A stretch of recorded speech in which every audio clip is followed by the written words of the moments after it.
Alors, merci beaucoup, Shona. Passons maintenant à notre prochain intervenant.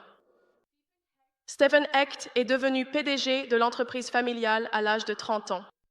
Et à travers cette expérience, il a découvert que nos méthodes actuelles de gestion des conflits privilégient la victoire dans les négociations plutôt que la construction de relations durables. Il a donc décidé de développer sa propre approche. Il a cofondé Million Peacemakers et touche aujourd'hui des millions de personnes grâce à sa propre méthode appelée Non-Flict. Alors, rejoignons Stephen pour non seulement apprendre à surmonter les conflits, mais aussi à apprendre à travers eux.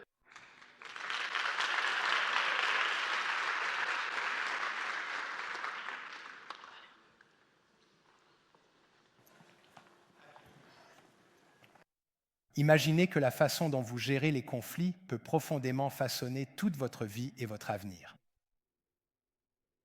Qu'elle rapproche les gens de vous ou qu'elle les éloigne de votre présence, qu'elle vous remplisse de paix intérieure ou vous laisse dans la douleur profonde et persistante. Pendant une grande partie de ma vie, ma façon de gérer les conflits était de négocier pour gagner.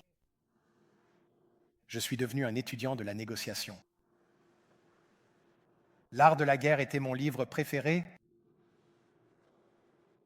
mais j'ai constaté que je gagnais des batailles et que je perdais des relations. 2 mariages ratés, des tensions familiales, des grèves au travail. J'ai vite compris que si je ne changeais pas ma façon de gérer les conflits, je finirais seul, avec une longue liste de caprices, mais pas grand-chose d'autre.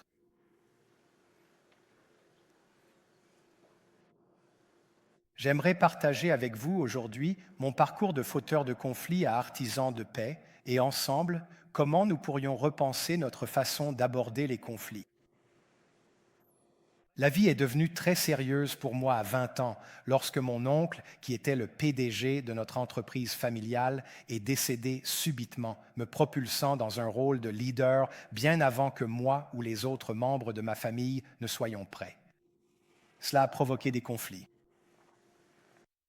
10 ans plus tard, alors que j'étais PDG de l'entreprise, j'ai rejoint un groupe de PDG internationaux pour ne pas me sentir aussi seul dans mon parcours. En 2012, j'étais responsable de l'éducation pour notre région canadienne. J'ai dit, laissez-moi organiser un événement, un atelier dont je pourrais apprendre et grandir. Et en discutant avec mes pairs, ils ressentaient le même besoin. Alors j'ai dit, parfait, je vais faire venir un expert en résolution de conflits. Moi, je suis expert pour avoir des conflits. J'ai acheté une douzaine de livres sur le sujet et j'ai constaté qu'ils étaient généralement écrits par des docteurs pour d'autres docteurs. Brillant, mais pas pratique pour nos besoins. Un ami m'a présenté une ressource qui avait travaillé avec nos membres dans des zones de conflit, le docteur Amir Kafir, avec des Indiens et des Pakistanais, des Grecs et des Turcs, des Israéliens et des Arabes, et il a accepté d'animer l'événement. Et nous avons constitué une équipe d'universitaires et de praticiens. Ils ont élaboré un modèle si simple qu'il tient au dos d'une carte de visite ou en image sur votre téléphone et pourtant si puissant. Il pouvait fonctionner pour n'importe quel conflit, d'un conflit interne à un conflit basé sur l'identité, qui sont les plus difficiles. Et nous avons pris ce modèle fondé sur des recherches existantes et nous l'avons appelé Non-Flict. Il n'existait pas de mot pour désigner un conflit résolu. C'est mon beau-fils qui a trouvé ce mot, alors merci Greg pour cela. Nous l'avons testé avec 700 de nos membres, ainsi que leurs conjoints et de jeunes adultes. Et nous avons constaté, grâce à nos enquêtes de sortie, que 85% des conflits étaient résolus sans même que l'autre personne soit présente, simplement en suivant le processus et en nous mettant à sa place. C'était donc incroyable. Alors je me suis dit, laissons-moi le présenter à un public plus difficile. Et pour moi, le plus difficile, un conflit émotionnel qui existe, c'est le conflit israélo-palestinien qui malheureusement est encore très présent de façon négative. Et je suis allé avec ma famille, ma femme et mon beau-fils, grâce à l'introduction d'un autre ami, de l'autre côté du mur pour rencontrer des femmes militantes dans une coopérative féminine.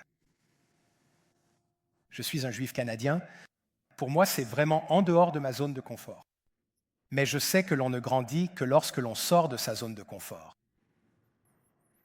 Donc la première question que m'a posée la fondatrice a été « Vous venez du Canada, votre gouvernement ne nous a pas reconnus comme un État à l'ONU.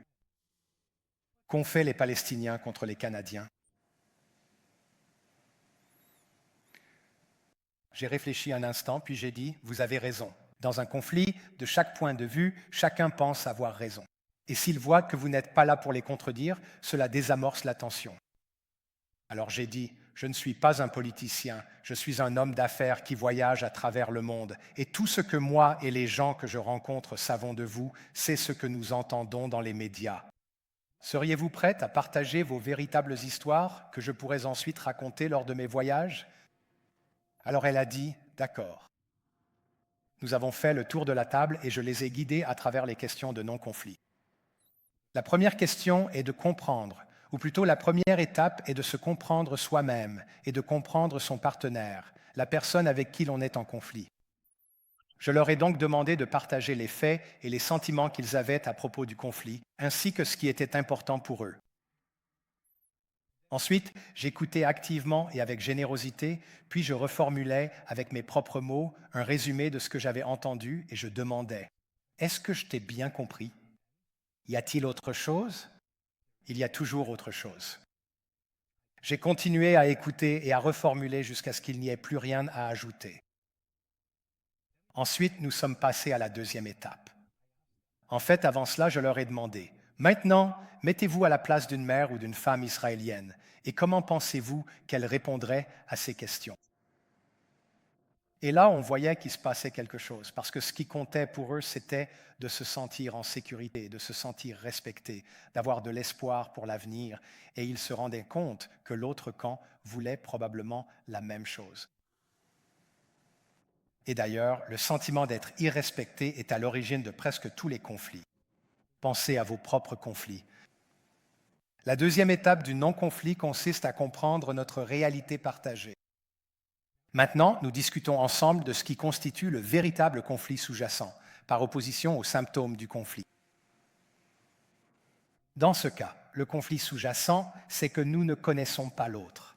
Il y a un grand mur entre nous. Nous déshumanisons l'autre des deux côtés. La question suivante est, qu'est-ce qui, le cas échéant, fonctionne bien pour nous? Ensuite, quel est notre pire scénario et comment nous sentirions-nous si nous ne résolvions pas ce conflit? Puis nous sommes passés à la troisième étape qui consiste à co-créer. Nous avons demandé quelle est notre réalité idéale, notre meilleur scénario et comment ressentirait-il? Si la paix est notre réalité idéale, à quoi cela ressemblerait-il? Ensuite, quels sont les obstacles à l'atteinte de notre réalité idéale? Et parmi les obstacles que nous pouvons contrôler ou influencer, que pourrions-nous faire pour les surmonter? Cela a été suivi par un plan d'action. À ce moment-là, le fondateur est venu, a pris ma femme dans ses bras et m'a regardé droit dans les yeux. Et il m'a dit « Merci d'être un ami des Palestiniens. Nous aimons ce que nous avons appris et nous allons l'utiliser avec nos maris. Mais plus important encore, nous sommes prêtes à rencontrer 15 mères juives israéliennes. Si tu pouvais réunir Obama, Netanyahou et un bus dans une pièce, nous, les mères, ne les laisserions pas sortir tant qu'il n'y aurait pas d'accord. » C'est à ce moment-là que j'ai compris que j'avais entre les mains un cadeau pour le monde que je devais partager. S'ils étaient prêts à prendre le risque d'être accusés de collaboration avec l'ennemi au nom de la liberté et de la paix, le moins que je puisse faire est de tout faire en mon pouvoir pour diffuser cet outil que je vois désormais fonctionner. J'ai donc quitté ma carrière dans l'immobilier avec le soutien de ma femme et de ma famille pour véritablement lancer un mouvement important. Parce que si, pour moi, cela aiderait une famille à rester unie ou une personne à ne pas recourir à la violence, ce serait une vie qui vaudrait la peine d'être vécue. Mais comme je suis encore un peu compétitif, j'ai dit « allons jusqu'à 1 million ». C'était donc notre objectif. Et après 9 ans, nous avions formé 230 000 artisans de la paix, touchant plus de 8 millions de personnes. Nous avons trouvé cela plutôt bien.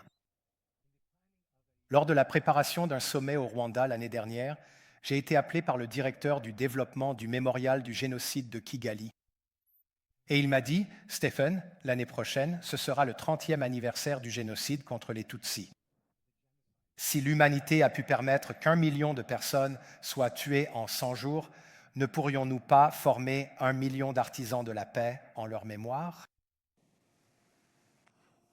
J'ai trouvé que c'était une excellente idée. C'était dans notre nom. C'était dans notre objectif. Alors j'ai accepté. Mais maintenant, il nous faudrait repenser le plan pour y parvenir, car nous avions formé 230 000 personnes en 9 ans. Comment allons-nous former 1 million de personnes en 1 an? Nous devrions le faire grâce à des partenariats et à la technologie. Nous avons donc créé des modules d'apprentissage en ligne disponibles 24h/24 et 7G7. Nous les avons mis à disposition sur plus de 500 000 tablettes pour de jeunes femmes incarcérées, afin que, lorsqu'elles sortiront et chercheront du travail, elles ne soient pas perçues comme des criminels, mais comme des artisanes de la paix. Nous avons également pu l'apporter à plus de 2 millions de lycéens à travers les États-Unis. Et puis, pour exploiter la technologie de l'IA qui existe, nous avons collaboré avec une jeune étudiante, Maddy, âgée de 21 ans, à Stanford, pour créer un outil d'IA non biaisé, accessible 24h/24 et 7J7 dans toutes les langues. Pour tester cela, lors de ma dernière visite au Rwanda, après avoir formé des groupes de jeunes venus de tout le pays, je me suis rendu dans un village de réconciliation. C'est là que les victimes du génocide et les auteurs vivent côte à côte. L'un d'eux, par l'intermédiaire d'un traducteur, a demandé « Comment puis-je vivre en paix à côté de mon voisin qui a tué ma famille ?» J'ai donc sorti l'outil et au Kenya, au Rwanda, il les a guidés à travers la méthode non biaisée. À la fin, victimes et auteurs étaient tous en larmes et ils ont demandé s'ils pouvaient imprimer la transcription pour que tout leur village puisse en tirer des enseignements.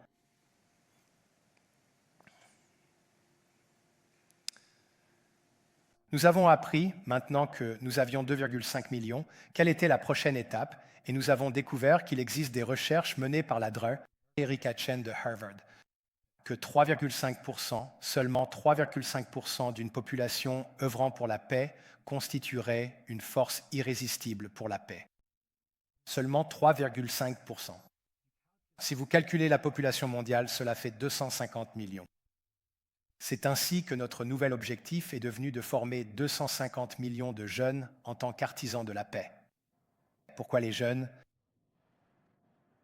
Parce que vous avez plus à perdre ou à gagner selon la façon dont nous résolvons les conflits, pour le meilleur ou pour le pire. Parce que, par définition, vous allez rester ici plus longtemps que nous. Vous venez d'entendre mon parcours vers la paix. Je pensais autrefois que le conflit était quelque chose à gagner. Il m'a fallu trop de temps pour repenser ma façon d'aborder les conflits et cela m'a coûté cher. Le don de la paix commence en soi, en se comprenant soi-même et en comprenant son partenaire, en comprenant votre réalité partagée et en co-créant un avenir meilleur, une réalité idéale et améliorée. Il y aura des obstacles à surmonter pour y parvenir. Une trop grande partie du monde essaie de nous pousser vers une pensée tribale. Ma tribu contre la tienne. Et si nous redéfinissions ce qu'est une tribu? Non pas comme des personnes qui nous ressemblent ou qui votent comme nous, mais comme tous les êtres de ce monde, chaque être vivant sur cette planète, car nous nous influençons tous les uns les autres.